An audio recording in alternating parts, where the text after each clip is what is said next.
Hey everyone, this is David. Welcome back behind the velvet rope. Let's just get right into it today because we are joined by the one, the only Miss Meghan King.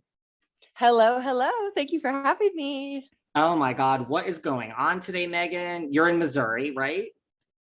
Yes, I am born and raised still here.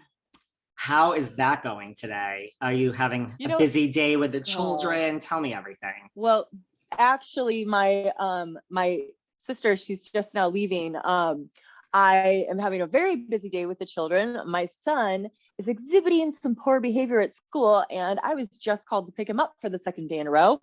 So saved by the sister, because otherwise we would not be having this chat right now. It would be a last minute cancellation.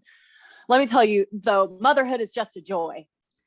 Well, okay, let me first say, bow down to the sister, thank you for stepping in because, I would have gladly rescheduled with you, but yeah, we don't have to.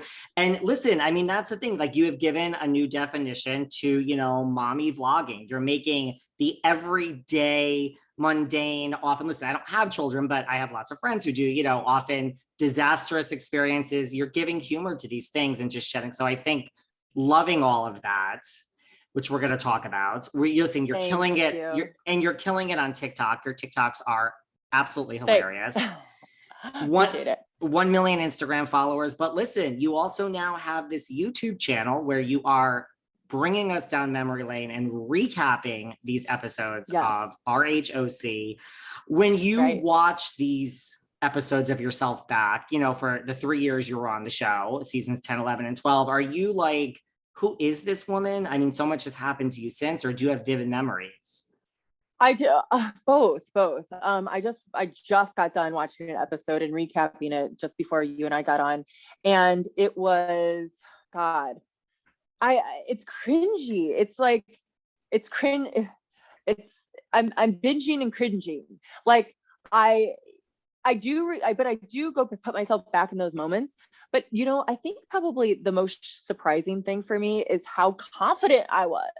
And I still am confident. Like, I guess it's not that surprising, but just watching myself back, I'm like, I didn't know shit. But I guess fake it till you make it, because what else are you going to do? Like you got to survive, you got to live through it.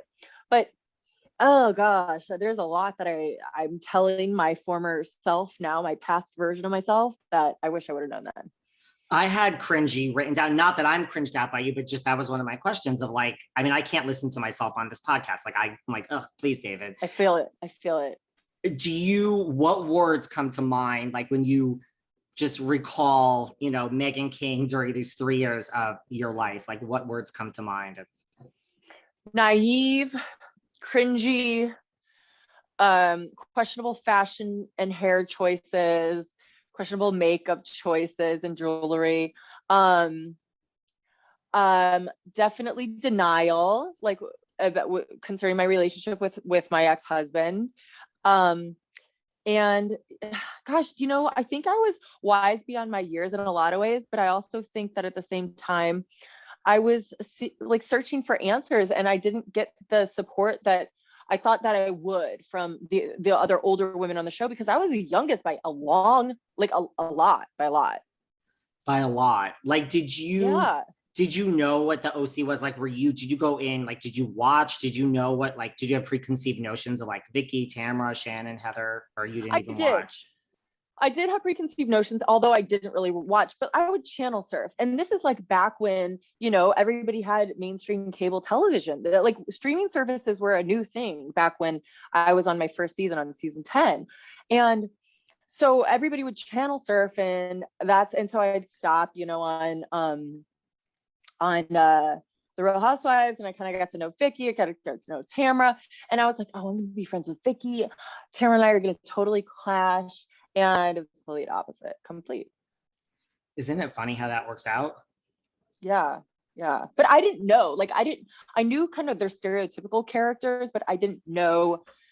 I hadn't formed any of my own judgments, I guess. That makes sense. Well, I mean, you Yeah. came into, listen, we have times in Housewives history where people are ripping bows off a cake and that's the drama. You came in to such a controversial season. I mean, even you add on like Vicky's mother died, like it really was like the Mhm. end of like Shannon and David's, you know, it was like the end for them. Mhm. And then of course, this That's whole thing with true. like Brooks and, you know, someone faking cancer. It's kind of, you know, what you watched and you had like some preconceived notions, but like what was it like? Was it like, oh my God, like this is something like I never expected? Or did you expect Like when all I of was this?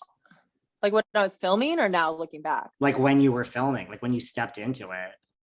Well, I mean, I didn't know what was going on with Shannon and David, so that was I was kind of I was out of the mix with all of that for the most part. Like I knew they were struggling or whatever, but it was pretty hush hush still. And then, but with Brooks, it was like, wait a minute, why are people just believing this dude? Like he's so full of shit. And so that really was surprising to me. And then what else went down? Oh, Vicky's mom. I thought that was just really sad. You know, people were like, oh, she already knew her mom died and she kind of faked it. I don't think she did. I don't think she faked finding out about her mom's death. Like that would be pretty sick, you know? That would be who was saying that she already knew. I mean, it was just like a rumor. Like people make up gross rumors. I don't think so. I just watched the episode back and it seems very genuine. And like I can tell when people are producing themselves for the most part, if I know them, which I know Vicki, I know Tamra, you know, I know my castmates. And I don't think Vicki was producing herself like that reaction at all. So I mean, it was a pretty. I mean, so it wasn't like her castmates were saying it, like Tamara or Shannon. They were like, "Oh, this is fake," like nothing like that. Not that I remember, no. If they did, I probably wouldn't say, to be totally honest with you, because that's a huge accusation, and I wouldn't want to throw anybody under the bus. But not a conscious, like I'll be totally honest right now. I don't remember any of the castmates saying it. It was like out and you know, maybe haters or whatever. I thought it was a pretty Believe it or not, genuine. we have plenty of those. Plenty of I those. mean, that's a whole. I could do a show with you just on that about people who have nothing else to do except make comments and like, what is your life like? That this glass is half empty today. I mean, that's a whole nother. Mhm. No, it seemed like a pretty genuine reaction to me too. You Totally. know, Mhm. what about, you know, well, look, we had this. Well, and now when you look back, you know, are you shocked at just how, like, look at Brooks's cancer and this whole storyline? It is the one of the most like shocking storylines. It's what people talk Mhm. about a lot. You know, when you look, are you just shocked that you were a part of this? I was totally shocked. Like I'm totally shocked. I mean, that's pretty much, I gotta say, probably the most controversial storyline ever on reality television, perhaps, and definitely in the Real Housewives franchise. Like, I discovered a dude was faking cancer. That's crazy town. And I cannot believe I was a part of it. By the way, I took a big risk. I came in guns a-blazing, season 10, newbie, young one, and I'm like, something isn't fitting here. And I really took a big risk by like kind of going after this dude for faking cancer without knowing any background.